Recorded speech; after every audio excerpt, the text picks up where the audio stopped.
That's the intro. It's a pretty sweet intro, man. Yes. Welcome to another segment, ladies and gentlemen, at Asaph Cafe. I am your host, Asaph Adonai, and through the magic of green screen technology, we are underwater, voyage to the bottom of the sea. And our special guest is Mr. Ty Polson. Hello, Ty. Everybody. How you Good doing? to meet you Good and to be a be part with of you. this. And then we also have Mr. Scott Ramp, the host of Wake Up Missoula. Hi guys, how's it going? Scott squeezing a little bit more this way there. There we go. And as you can see, the name of the submarine that looks like a dolphin on top, that is called the Sea View. And the little submarine underneath, the yellow one, that is called the Flying Sub. And see, what it was is the Flying Sub would come out from the bottom of the submarine and it would just fly through the air when they're catching bad guys and stuff like that, like espionage stuff. That's kind of what that show was like. Now, Sweet. before we start, Ty, tell me a little bit about yourself. I am. Are you from Missoula? I lived in Missoula for about 15 years. I'm from Utah originally, but I came here because of the liberal nonprofit Free Cycles, and I've been involved with that nonprofit where I can help out as a volunteer. How long have you been in Missoula? About 15 years. Oh, 15 years. Okay, cool. Yeah. You like Off it and here? on. I love Missoula. Good for I you. love Well, the people here. I love the businesses here. Yeah. I love this. I love the university. The MCAT. Yeah, I know. This would be a part of your MCAT experience being on this show today. Now, do you have family here too? I don't. I just myself. Any brothers and sisters? I have a brother. He lives in Vernal, Utah. He's a teacher, an educator, and I have another brother who's also a teacher. He's an educator. And I have two sisters. Okay. Yeah. Cool. Do you know this song by chance? Do you recognize it? You play it all the time. Yeah, but he's never heard it though, I don't think. See if you recognize it. I'll give you a hint, it's from the 60s. A famous trumpeter made it famous. Tijuana Brass. Oh. It's a nice song, even though I don't recognize it. It's called This Guy's in Love with You. And here's the conclusion. It's become my theme song, you might say. Still don't recognize it, huh? It sounds familiar now that you've been playing it. It feels really good to hear it. Thanks, yeah.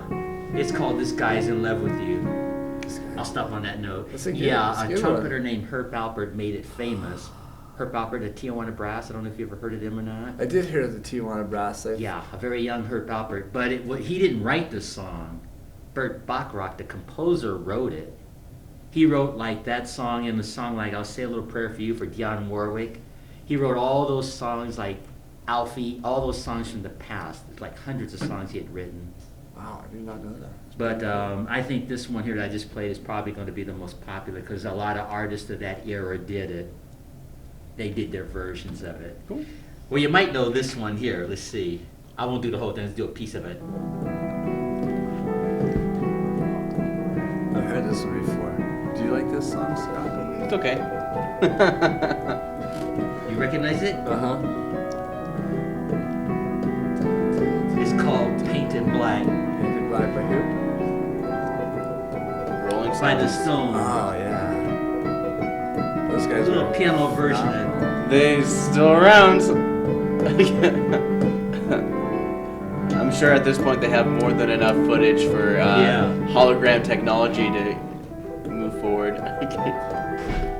This is just my version of it. So when they die, they just bring up the hologram guy. They're like, oh, we're just going to tour with the hologram guy, like Futurama. That's what they'll do. They're already starting that technology already. Because I know Alice Cooper said that he would tour 20 years past the Rolling Stones. He probably will.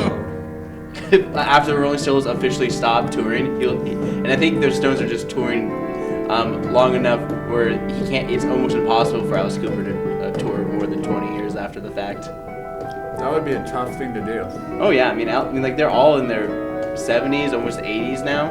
Oh yeah. I met Iggy Pop in Portland, and he's 70 years old. And I thought he was going to be like really mean to me because he's like the godfather of punk. Uh-huh. But he was like nice. Like my grandpa, I was like blown away. I'm like, whoa, this is so weird. This guy's so nice. Like, Well, they're just people. Like yeah. everybody else. Well, They the just whole have to like a see lot rock of times is music like and all that. I mean, when you it's interesting when you like hear certain rumors about certain people, and then like people who are nice, you don't hear any rumors about them at all. You're just like, oh, he's just a performer or whatever. I'm assuming that if you hear any rumors about how much of a jerk that the actor or famous person is, then it's probably true.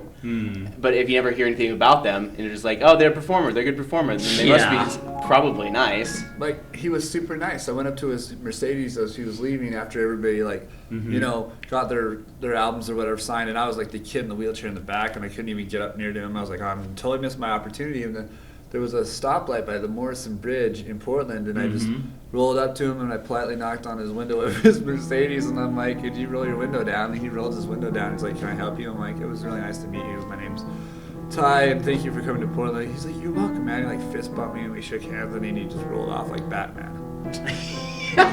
That's how they usually do that. That was my experience with Iggy Pop. Nicest guy in the world. Right. Yeah. Now, is he your favorite performer? You know, for Did you have a particular favorite performer? my favorite performers are in the list of like punk rock, Lester Bangs and the Delinquents, Okay. and then the Dead Boys, and then Iggy Pop, and that whole 60s scene. And those guys kind of were like the guys that started the whole, you know, thing. Iggy Pop got invited to be the frontman for the Sex Pistols, but he turned them down because he was going to rehab in the United States.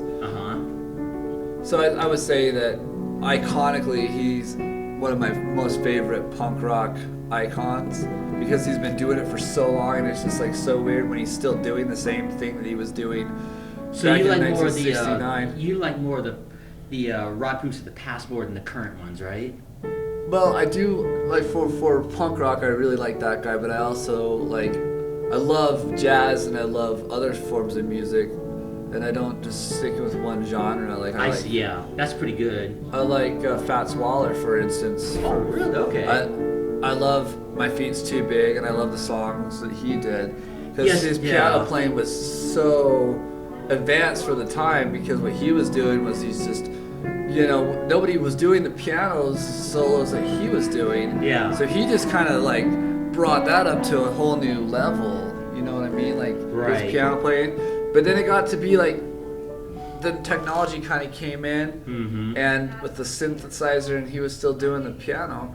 Yeah. So he kind of like got beat out, and then, but he was one of the first people to really bring that sort of style. Yeah, well, he kind of Two. innovated that style too, and mastered that style of piano playing. And there's not a lot of piano players that do that style like that. Fats Waller, Oscar Peterson, and Art Tatum. They were the three main piano players of that era doing stuff like that stride piano, where their hand is bouncing back and forth, and that sort of thing. Well, that's cool. I mean, to know that even you like that. even like in the '80s, Freddie Mercury was playing the piano because Right. he kind of brought it back where everything was like loud and fast and everything, and then he just do his ballads where he had just played the piano. He was That's he was it. great. I mean, Yeah. like it's just like interesting how like moods of music change, and like, you know, like a lot of popular music is a lot of like young, fast, moving music to make your toes tap and all that stuff. Yeah. And like a lot of times, like if you ever saw that movie Sing Street, it kind of it's basically based in the '80s Ireland, and it's about a rock band that kind of gets started there. Wow, I have to check that out. It's a really good movie. It's they basically form a band because this guy's in love with a girl. Like most bands just Is get that started. usually how it That's is? usually how most bands start, but it's like one of those interesting things because at the final concert they play like a really good ballad, soulful song. Like everybody's like doesn't care in All right, the school because Ty, you let know me try this song. See if you no know one wants this to hear song. I have ballads. to check that out. I love ballads. Try I love- this song here. I'm gonna play. All right. See, tell me if you know this one. Oh yeah. I don't recognize. He it's a modern pop tune that he classicalized, I guess. Yeah. Here's a- Classicalizing is the best. You know, people used to think it was the capital of Montana. It's a character that she plays. You know who I'm talking about? You don't. Here's you know it. Here's another clue. Billy Ray's daughter. Oh, really? Oh! she's so out there. Oh yeah. Oh, like, no, she's friends with the Flaming Lips. Like, she's really good friends with the lead singer from the Flaming Lips. Yeah. Yeah, she's You should recognize it. I don't think we need to say her name, but we all know who we're talking Yeah. about. Oh yeah. Miley Cyrus, yeah. Right. And that is called. That's my version of Wrecking Ball. Oh, that video is hilarious. Yeah. If you haven't seen it, go watch it. The two greatest things that I guess the two greatest things that Billy Ray Cyrus gave to music was "Achy Breaky Heart" and Miley Cyrus. Yeah. Isn't she like dating a Kennedy? Like I don't know. I don't know. I don't wish know. if I had just one. I don't care who actors, actresses, music stars are dating. Me neither, because I'm not dating them. Well, if I had just 1/10 of the money that Miley Cyrus has, I'd be a happy camper. I did a story on her on Scott's show, and she's got like 100. She's sold over 100 million records. She writes hits. I mean, her dad. I mean, she's incredibly talented. Mm-hmm. She just was put into that lifestyle at an early age, and it's worked out for her. So that's awesome for her career, whatever. Rock is a very interesting world, so people do a lot of many different things to get to where they need to be. My version of Achy Breaky Heart. Yeah. Here we go. Yeah, it's not very good. I just made it up right I mean, the song isn't really that good either. I remember that, like, don't break my heart, my achy breaky It was heart. one of the like craziest, like terrible, annoying songs out there. Something like that. Country yeah. was a thing in my life when I was early, like young. That was like Hank Williams Jr. type stuff, like in the '90s. Just making you think about Saturday or Sunday night football. Like every time the music just started playing, just like I don't want football. Yeah, just put a little cowboy hat on. You guys remember guitar. line dancing when you were in high school? Yes, they still do it. They do? Yeah, they do. They still do it. It's basic and it's really simple. And you're in Montana too, so they teach you the watermelon dance. And it's just like, yeah, you kind of know the watermelon dance? Oh, It's where like your feet are like going slap, slap, slap, slap, or something like that. Yeah, I don't think I'd be able to do that. I can't. It's really easy. It's just like you side, step, step, step, step. Mm-hmm. 1, 2, turn. It's like the country Macarena. I did? Oh, I remember wow. the Macarena. Because you take a left turn. Wow. I like left turns. And then you just keep turning and you do the same thing over and over again. Over and over and over again. Okay, wow. That's fantastic. Yeah, I mean, Do you do this a lot? No, not at all. Oh. I mean, I did this in high school because they taught it during PE. Well, I think if I were maybe 30 years younger, They I could taught do you that dance too. at physical education? Yeah, they do it all the time. I guess that works because Yeah, you know, you're it's doing physical. aerobic. Yeah, I just, And it's just before the Sadie Hawkins dance usually. oh man, Sadie They Hawkins. still have Sadie Hawkins. I know they've had that since I was in high school. I always think our got version I was got different. asked to Sadie Hawkins by the weirdest They never really people. change. Sadie Hawkins. I was always Oh, scared of it's Sadie pretty much the Hawkins. same. Daisy Dukes. Universal, huh? Plaid, lots of plaid and cowboy hats. Here? Mhm. Everywhere, pretty much. Well, That's I what grew Sadie up- Hawkins is all about, is Right. country barn type dancing. And then Cotton Eye Joe was constantly played in Oh, every man. dance. It still is. That's a good song. that's The only a thing that hard hitter. mixes pop and folk music. Pop, you know what? No, they- not pop, electronic and folk. Aren't Electronic they folk. mixing rap Uh-huh. and country? I've heard that blended now, like Yeah, they did that. rap and country blended. Rolling Stones did a rap mashup with, I think it's, I don't know if it was NWA or could have been. No, it was NWA. Really? I And didn't. I WA wasn't were aware some of that. hard hitters. No, I think they were too hard for Rolling Stones. So I think Rolling Stones did it with a more of a East Coastern rap group, and they did a rap version of Walk This Way. Oh, I did not know that. Oh no, Aerosmith. Aerosmith is Walk This Way. It's not Rolling Stones. Yeah, My bad. Aerosmith did that. Yeah. They told like Walk this way. they did a rap version of that song with them. It's like I've been to Steven Tyler's high school. Really? In Sunapee, New Hampshire. I played basketball when I lived in Vermont when I was 16. And I was a junior in high school, and like we went to Sunapee, New Hampshire. It was like, this is where Steven Tyler went to high school. And I'm like, that's so weird. I played basketball in his high school. He used to go to White River Junction in New Hampshire and go watch movies at the Cineplex. And sometimes you could see him leaving if you were at the same movie Yeah, I knew people from high school that had ran into him, and he was. Oh, he just lives there and hangs out and whatever? Yeah, When he he's lives not touring? in. Yeah, he lives in New England. He lives in New Hampshire. Oh, I see. Or Vermont, somewhere up there. But Yeah, he's kind of like the American.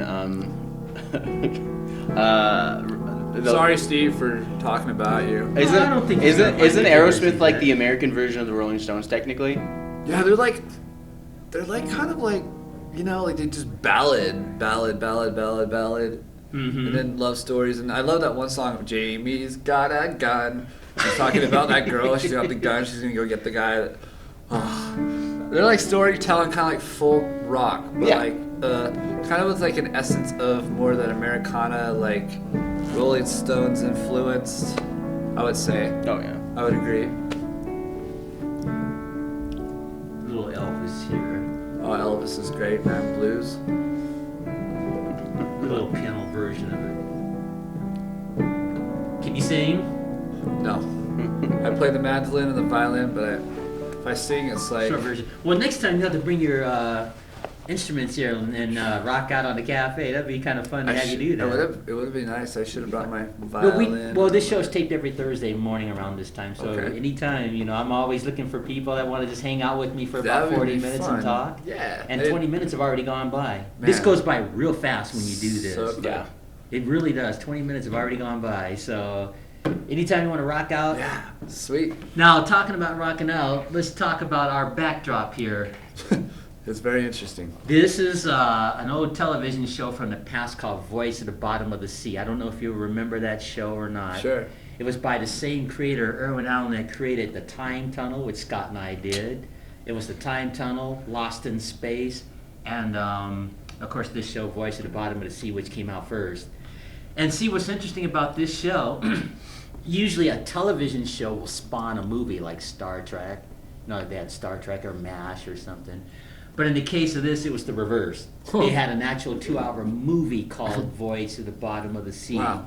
With an actor named Walter Pidgeon. Which is about the time where they made Journey to the Bottom of the Sea, and then also Probably. like We're 10,000. talking really early 60s, Is it yeah. 40,000 Leagues Under the Sea? 40,000 Leagues Under the Sea. Because this was when Under the Sea was all the 20,000. rage. Yeah, but this 20,000? one was the Nautilus. most popular. Because This I know was they're the most remaking popular. 20,000 Leagues Under the Sea. Captain Nemo. Yeah, all those, and Moby Dick and all the rest of them. Oh yeah. Those were great. I love those. I But love this those one movies back this in the one day. went on to be the most popular of that genre of type that shows. era, that genre. Now you won't know Walter Pidgeon. He was a Nope. famous actor in the 40s. So don't he know. was the admiral in this series, not the series, the movie.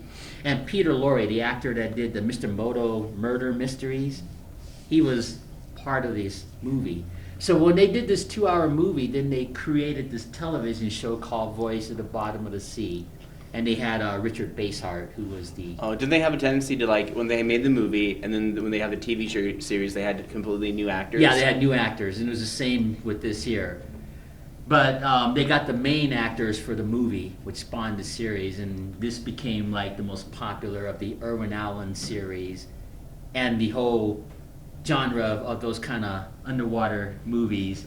So I chose this backdrop here. Now, if you look on the screen here, that submarine is called the Sea View, and it was a special kind of a submarine that could go deeper underwater than any other submarine when we were catching bad guys. And the smaller ship was called the Flying Sub. It would come out of the bottom of the Sea View and it would fly in the air like a flying submarine when they're catching bad guys.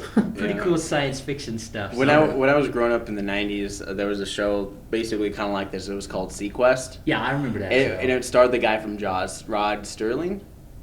No, Rod Sterling. No, it that's- was Roy Schneider. Roy Schroeder or Roy something Schroeder. Schroeder, Yeah, he was the captain or admiral of the Sequest, and Right. it was so weird because they had like a little tank where dolphins can just pop up, and like Uh-huh. the dolphins were like psychic and they could talk. Oh, I love It those kinda- psychic dolphins. It got kind of ridiculous, but this came out about the same time as the Next Generation, so it was like space versus ocean adventures. Well, they had the ocean shows first, but I think space shows like Star Trek, they all kind of really overshadowed. Well, they've always had space shows, even since Flash Gordon.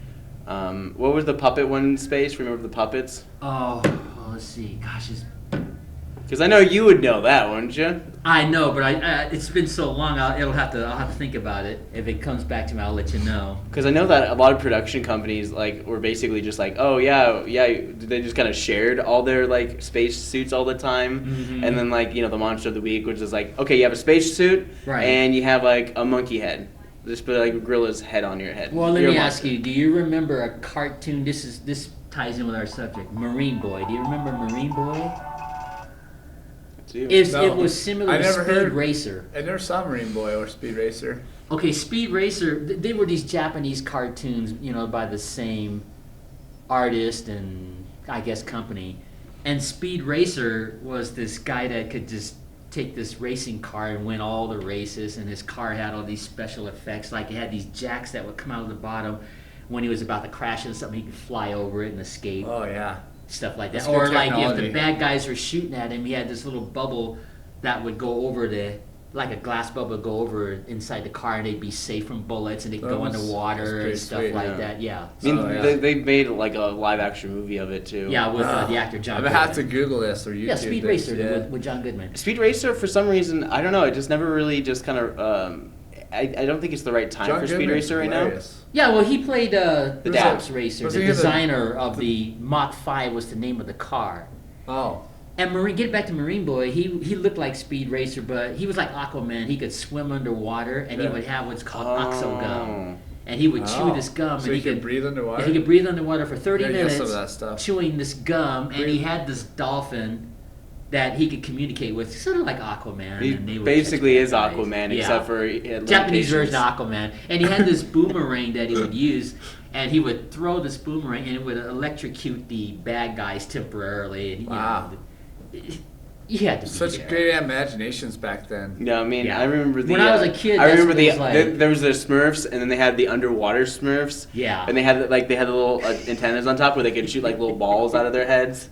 And I don't remember what the show is called, but all I remember is like, okay, they could shoot balls out of their little antennas up their heads, and they had adventures like yeah. the Smurfs. It's pretty much the same thing. Marine Boy, same way, and before Marine Boy was Aquaman. He just swim underwater and Awesome.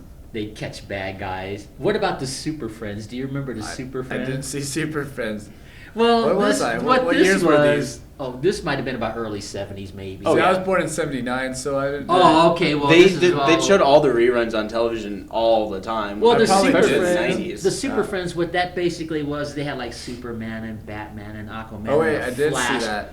all together, That makes and they were sense. fighting the Legion of Doom. Yeah, so like they had this voice. Meanwhile, Yeah, meanwhile, Lex Luthor. they had a and all the narrator. other bad guys. the narrator is kind of ridiculous. Meanwhile, in the Legion of Doom, we Meanwhile- must destroy Superman. So they were always. It was the same plot. It was the same thing over Yeah, and and good over evil, and they had Wonder Woman too. That was Oh, I part remember of it. Wonder Woman. Yeah. Yeah, so She had an invisible jet, but they just like edged the line. So She was always Yeah, flying so through the air. the whole Yeah. idea of the invisible jet is so people knew that she was flying an invisible jet. But they could Yeah. see. But it's like they could see her, but I I think the whole know. point of that is because they're just like, okay, it's an invisible jet, Right. and like we think people are stupid, and like so. But like you're talking about, Ty, it's just all great imagination. Just imagination. And I remember stuff, so. He-Man. I watched that a lot. This is way before He-Man. I Yeah. know, but I'm just. He-Man fits in that category But too. yeah.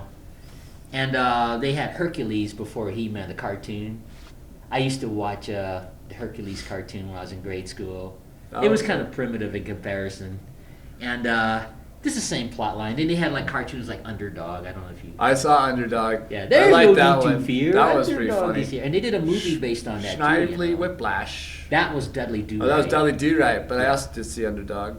Yeah, well, they did a movie on Dudley Do Right, and I did a story on your show, Underdog, and that sort of thing. So that gives you an idea. They just had all those kind of cartoons back then, and Sure. they're very primitive in comparison to today's cartoons, obviously, and Right, they didn't have the special effects right. as well like the cartoons today. But Well, that's all they had back then. at so they that time were period, yeah, working with what they had technologically. yeah, and then of course Underdog went on to have other cartoon characters like Tennessee Tuxedo. I don't know if you remember. Never that. saw Tennessee Tuxedo.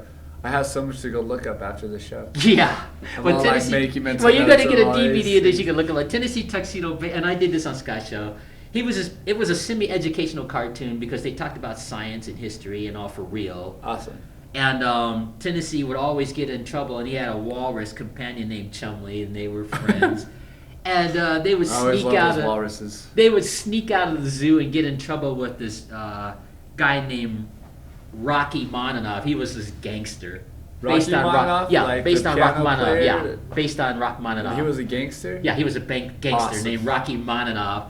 And he'd be robbing banks, and then Tennessee would see him, so they would kidnap Tennessee, and they would get away from it, and they go to Mr. Whoopi, who was this genius, and he had this 3-dimensional chalkboard that would expand, and you would see the images on the chalkboard moving when he was explaining to Tennessee how to get out of a pickle, and they would talk about real science and history and math, sort of like Schoolhouse Rock. I don't know. Oh, if you I remember did see Schoolhouse Rocks. Yeah, well, this is before Schoolhouse Rock, so they're pretty much all the same generation and so on. I think it's But, important to know how to get out of a pickle. Yeah, so How do Tennessee you feel and about that, Chumley would Scott? always get in trouble with And Rocky Roger. Mononov, and then they'd have to go to Mr. Whoopi to get the answers how to get out of trouble. I need to talk to Mr. Whoopi. Yeah. And speaking of Rocky Mononov, they use that same character because do you remember Woody Woodpecker? Uh-huh. Well, they had this episode where instead of Rocky Mononov, it's kind of like Roch Mononov, his character. And he robbed a bank like they all do. And Oh, he man. goes into the piano shop where Woody Woodpecker's tuning pianos. He goes, "Start playing!" with his machine gun. So he goes, "Shut up and start playing!" So then he starts playing Franz Liszt, and Rachi Mononov hides inside the piano, and he calls back, guys, "You gotta spring me out of this piano. This Woodpecker's music is driving me crazy." "Okay, boss, we'll be right over." And they go to the piano shop, they get Rachi Mononov out of there, they steal all the money, they leave Woody behind, and then the cops are going after him, and you know, the same routine. They shoot their guns and the bullets fall, and he just goes like 2 inches and falls to the ground. This is the same thing, just same old plot line, no matter what cartoon it was. But those were some fun. We should do one times. now. Same plot. Yeah, same plot. Get some pixelated, like, old school, Yeah. like, you know how, like, Commodore 64, remember those games? It took like an hour to load, and like they were all like 64 megabytes of memory. Yeah. It's just like the original. Do you remember the original computer game? It was Space Invaders. Oh man, Do you remember that? yeah. I don't know if you know that. It just basically was these Atari. little spaceships that swung like this. And they had like 5 rows, and you just had to zap them. It Lasers. was something like 5 or 6 or 7 per row, and you shoot them off. I had the And that got joystick. kinda- Remember the whole joystick thing? Yeah, that got Those things were kind of dull complicated. after like, a while. You're like, oh, yeah. And then they had the invisible version where you can. It's the same game, but they were invisible, and the only time you can see it is when you shoot one of the ships, and it would show up on the screen momentarily, and you have to memorize where they were and pick them off that way. But Wow. kids got good with that too, and now, of course, when you have the video games today, they look real. You know, like Oh yeah. Those- taking machine guns. Those and shooting. RPGs, man. I played those before, like Halo and Yeah. those other ones, Call of Duty. But the Oh. original ones, they were just so primitive Yeah. with the Space Invaders, and they had Pong. Bink, bink. other games that were kind of cheesy. Dog Well, you- Hunt on Well, the it seemed, Nintendo. at the time when it came out, it seemed That pretty cool. stupid You know, it was dog. like, yeah, I know. Now let's get back to this. I wanted to talk about the The synopsis dog. of this I show forgot here. about the dog. Yeah. Yeah. That's terrible. So the show was basically they're underwater. Yeah. And they'd have adventures, and they'd probably deal with monsters of the week. Yeah, but and- before the monsters, the basic synopsis: the Earth was on fire. The whole Jeez. planet Earth was on fire. That's why they had to live underwater. No. I mean, the planet caught on fire because of the nuclear stuff and all. You know how Oh. those movies are. Yeah, So yeah. the whole planet Earth was burning, and the guy who designed the submarine, his name was Admiral Harriman Nelson. He was the designer of the Sea View. His job was to figure out a way to put the fire out and save the Earth. And while he was busy trying to save the Earth, the other nations that were bad were trying to stop him from saving the okay. earth that was burning up on fire. The trees are burning up, the plants are burning up, the mountains are burning up, the whole cities and everything. And so everybody thought it was Armageddon and that the world was coming to an end. So the admiral of the Seaview had to figure out a way to put the fires out, and of course, they used the moon and all this other stuff to. Because those affect out, sea tides. Because it was affecting everything. Right. So the Seaview had to deal with figuring out how to put the fire out of the whole planet Earth that was burning up like a ball. And he had to figure out a way to keep the other bad nations from stopping him and the Seaview from saving the Earth. Because the bad guys always want to take everybody out. It's like a Star Trek. Remember Ricardo Montalban Khan? Remember Khan kidnaps the ship? Then he rigs it to blow up. I'm gonna take you guys out with me. And so Captain Kirk has to try to stop him. So it was the same synopsis with this here. Admiral Nelson had to figure out a way to put the fire out of the whole planet and keep the other nations from stopping them. And that was basically the synopsis of the movie which spawned the series. So I don't know, you'll have to look it up. Voice at the bottom of the movie. Go check it out. Sounds Yeah. very interesting. Yeah, Gives me something to entertain myself. Well, yeah, I'm just giving you for time's sake, I'm just giving you a cheap version of it, but that's what it was about, trying to put the planet Earth out, and everything was burning. All the continents and all the nations were burning up, and houses, everything. Whole Earth was on fire. The moon was acting up, the tides were acting up, and only in the movies, you know. Yeah. It's like War of the Worlds, but not really. Yeah. I listened to that radio presentation last night on KFGM. They were playing old War of the Worlds. Yeah, it's the Orson same. Welles. It's just yeah. Well, Orson Welles got in trouble in real life when he did that. I know. stuff, They you thought know? he was for real, and then he had to go back and say, "No, this never happened." And then, like, sorry, guys. I just imagine a scene on the Surface World. It's like I got the solution. I wrote it on a piece of paper. He's like, no, you weren't supposed to do it. It's like, why? Because it's on fire. Yeah. Everything's on fire. Well, this was, I think, in the late 30s when Orson Welles did that stunt. It was a radio show, Yeah. a little radio show, Yeah. and he made it sound. Right he around was Halloween.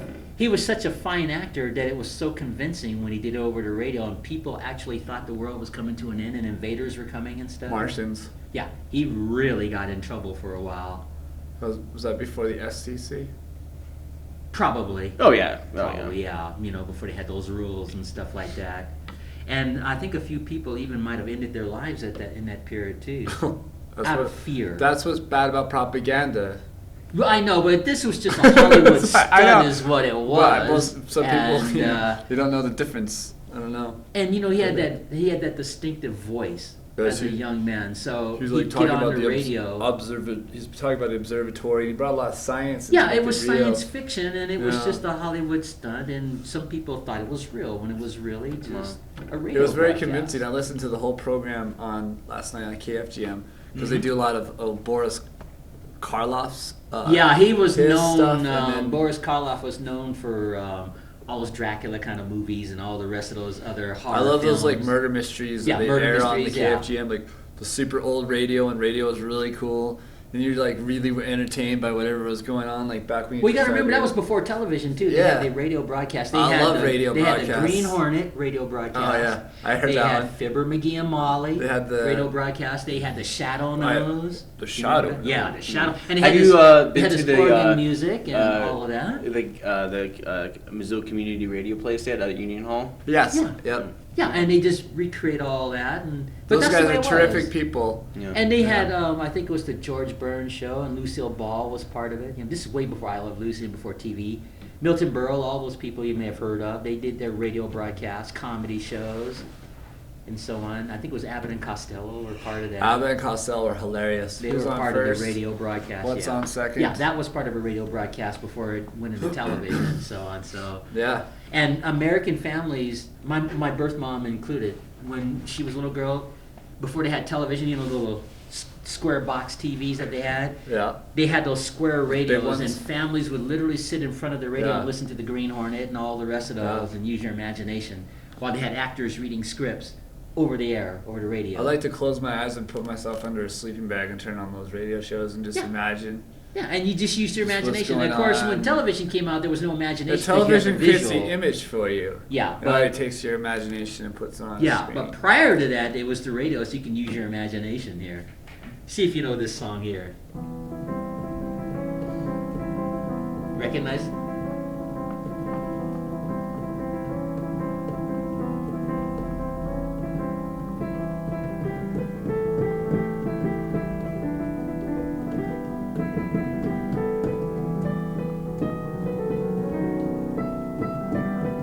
Johnny Rivers.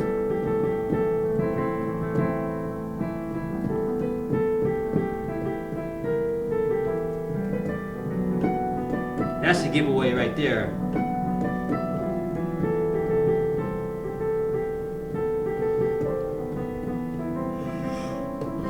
I know it.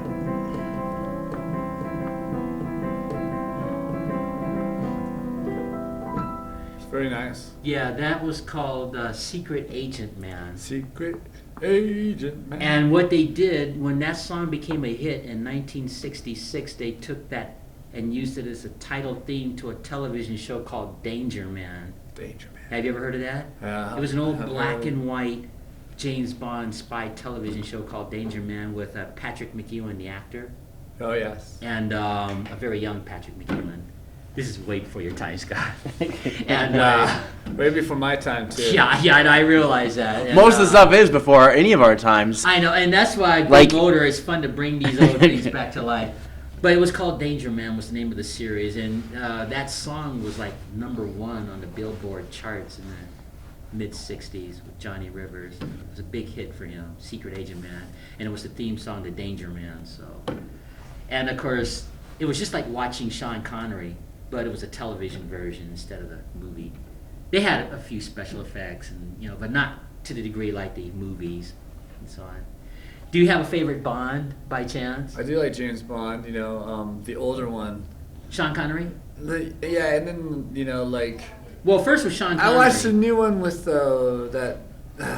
Daniel guys. Craig? No, the other guy, Cruise. Oh. Or- Oh, are you talking about a Mission Impossible? Oh, is that Tom also Cruise? like Tom That's Cruise? Tom No, that's Cruise. Mission. Oh, that's Impossible. That's American That's James Mission Bond. But that's all Impossible. like I like the older ones.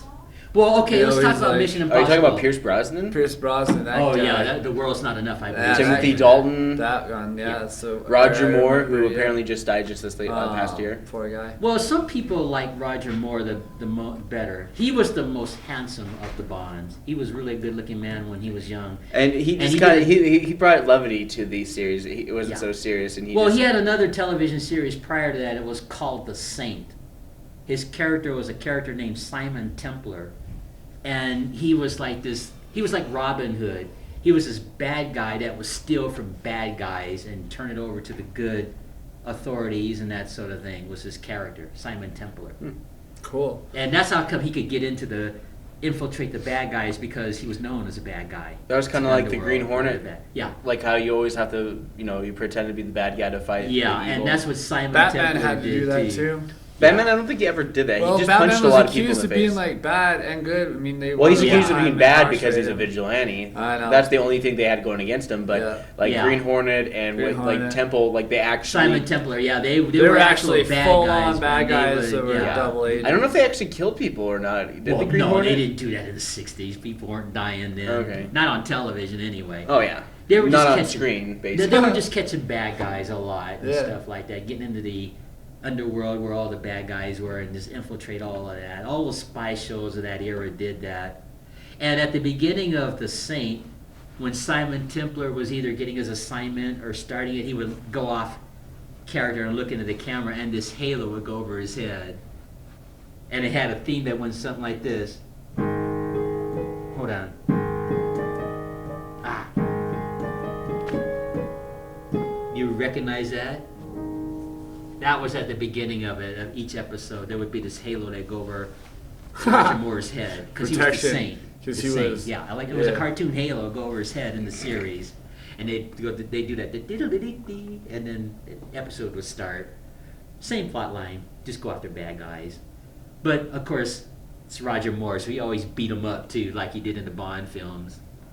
Now, just imagine a younger Roger Moore, so he could beat up all the bad guys in. And then he went on to play James Bond. And so on.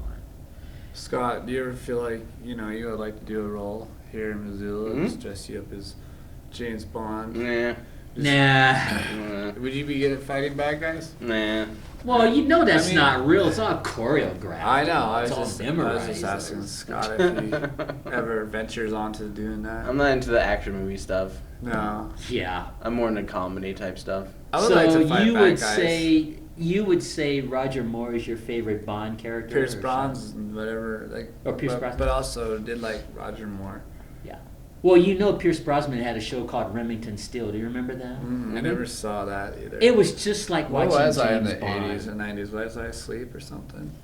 Well, these You're shows watching didn't. He-Man. These shows didn't last very long. They, Well, that's probably why. My parents had Disney, and they only let me watch Disney Channel, so I didn't have. Well, like, they didn't public have all access that television. Oh, so you must have had like the old Justin Timberlake, Britney Spears. Oh, way Mickey before Mouse that. Club. Mickey Mouse Club, and we're talking about like you and know, that Funicello was the and that original monster, Funicello, too, and yeah. like the whole like Sesame Street, Yeah. Captain Kangaroo, all that stuff was going on when I was young. Fred Rogers, Mr. Rogers. Right, I watched all Captain those. Planet. Oh yeah, Yeah. Captain Planet.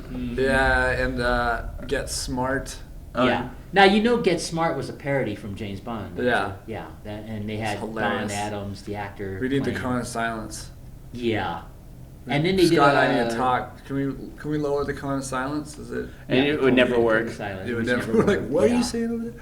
The shit. And they fought an shoot organization from called him. Chaos, which Yeah, was- Chaos. always would end up winning for a while, and then usually Maxwell Smart would figure out a way to Agent defeat 99. Well, she Yeah. was hot. Yeah, she's still not bad. I was in looking love now. with her. I was like, that's my girlfriend. Barbara Feldon was the actress. Except for I did have a crush on Paula Abdul when I was a youngster.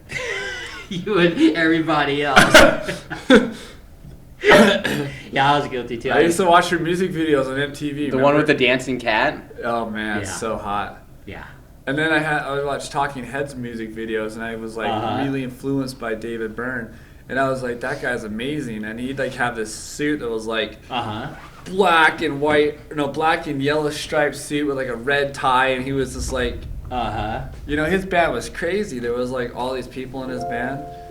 I love that. Like that was my experience during it. Like, the early '80s was Paul Abdul, the Talking Heads, Get Smart. Right. Devo. ABBA? Yeah. Oh man, my dad's huge into ABBA. Yeah.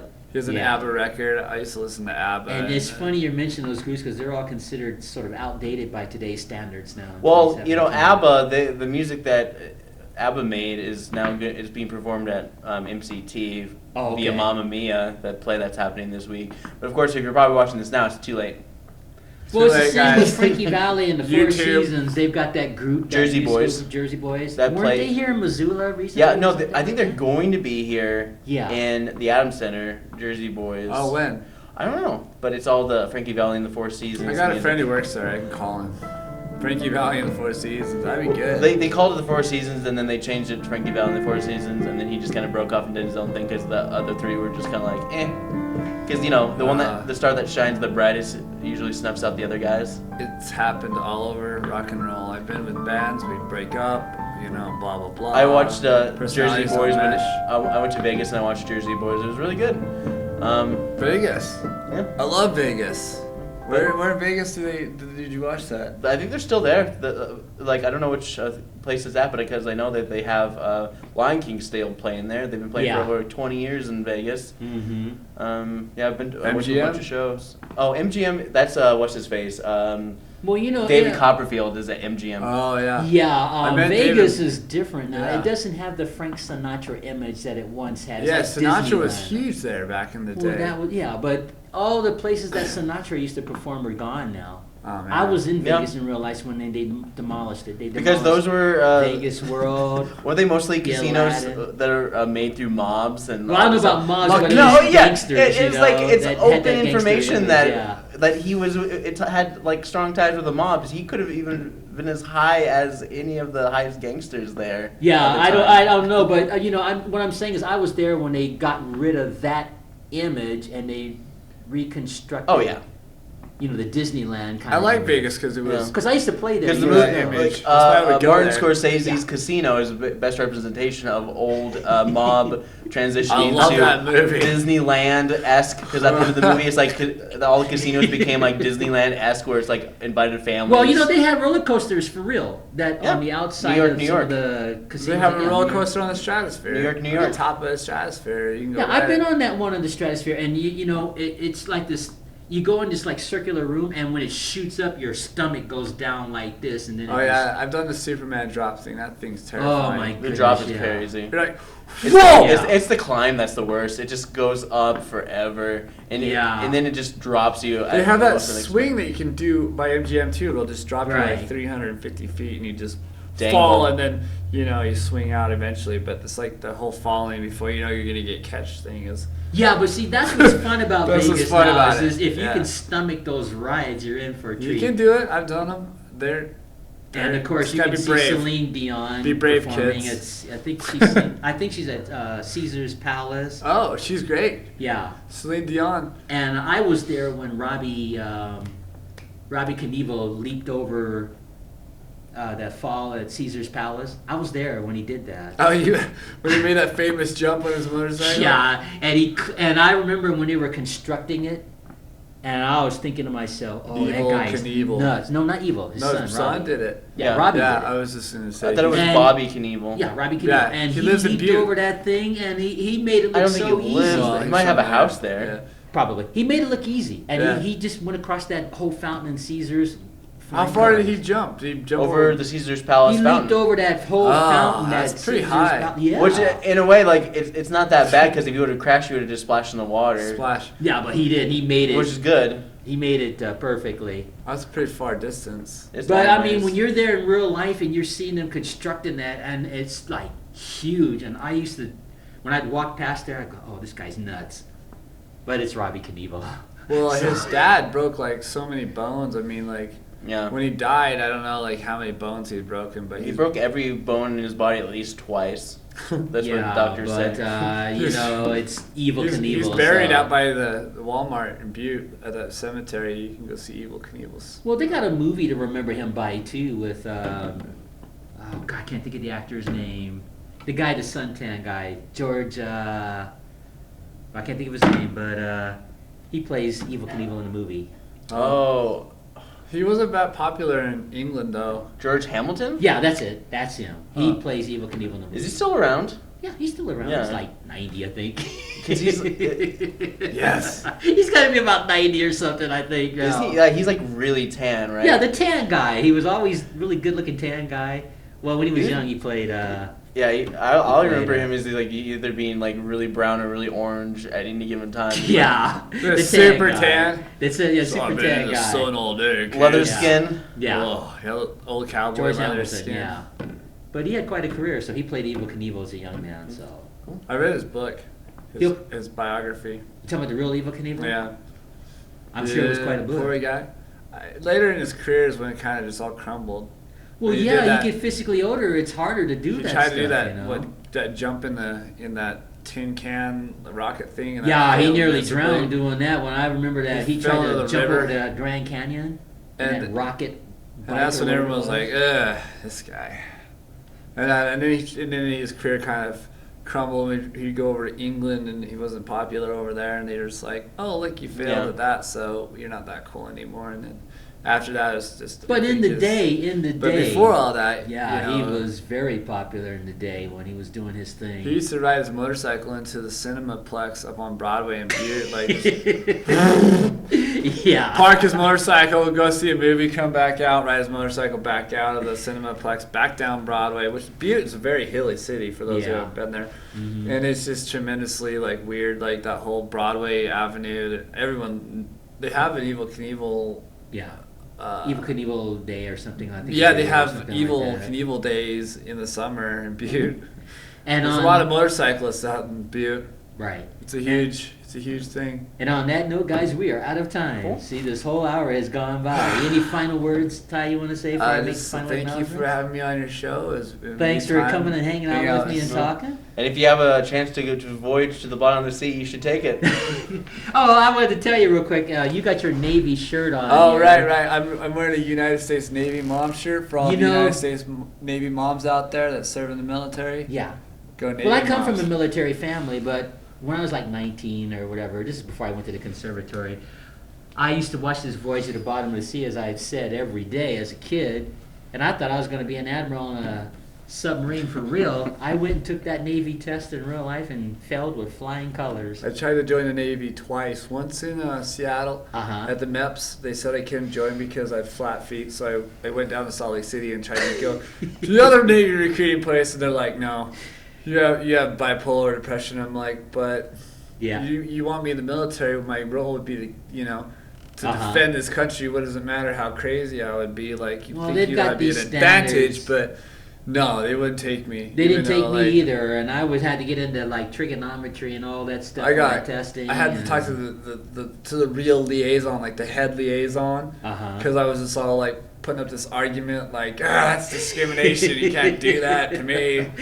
What are you doing? Well, the recruiter And looked at me and just said, I was you an know, Eagle Scout, and I would have gone in as an E4 and made an officer like cool. within a year, but I was bipolar, and they're like, well, Well, you're I taking didn't make it medicine either, for-" so you're in good company. And the recruiter looked at me and goes, I tried to serve my country. Sorry, America, I failed you. yeah, the recruiter looked at me and said, your heart's in the right place, but you should consider another line of work. Yeah, so I So- went to music and political science. So did I, So music anyway. I feel like though I would have made a probably pretty good officer in the Navy. Well, at least you can watch Voyage to the Bottom of the Sea and use your imagination, you know. I really like their music that they play for the American military, like the Yeah. Anchors Away. That's a really catchy little ditty. Yeah. Anchors away, my boy. Hey. I just imagine myself sailing on a ship like with a white hat and a weird like. I always liked those old Robinson Crusoe Yeah. videos and all those old like the Pink Submarine. Well, Disney you and I movies. have that in common, you know. At least we tried to get into the Navy. I did. I I tried. tried. They wouldn't I let me. failed too. Well, Oh, I wow. became a pianist instead, but that's a different story. But you know what we could have done is we could have joined a USO show and been, in the United States Air Force military marching band. Yeah, but you had to be like Bob Hope to get through Those that without going to guys- basic training. Though, I just you went and know. saw them. They played at the Senior Center, the Air Force Academy band. Uh-huh. Blew me away. They were doing Undecided. Mhm. I was like, she's undecided. Yeah. It You'd really, be really surprised how good amazing. those Air Yeah. Force and Navy bands are. They're Tremendous. top notch. Yeah. Oh yeah, they've all got like tons of music education and Oh, of course. the oboe, clarinetist, and it's all brass. Well, you know and they it's- get paid yeah. to do that. Their job is to practice all day and study at sheet music and do those shows. Oh, they're They get great. paid for that. They're great showmen, and they're doing a lot for. So yeah, and for, so if you don't country. have to work a regular job, you have time to study and practice and develop your skills and all of that. And in the Air Force and Navy and stuff, you can do that. But the auditions are very tough. Oh yeah, those They're people are very, like very tough. Juilliard trained. Yeah, you I have mean, to they're really just top notch, really. I mean, Right. well, all right. Guys, let me sign out here. Again, Ty, thanks for hanging out Thank with you. me. It's been a pleasure. And Scott, thanks for being part of this. Thank you for having me again. I am Asaph Adonai. We're underwater, voice at the bottom of the sea. We have Ty Paulson here, Scott Ram. So, until our next show, Maranatha.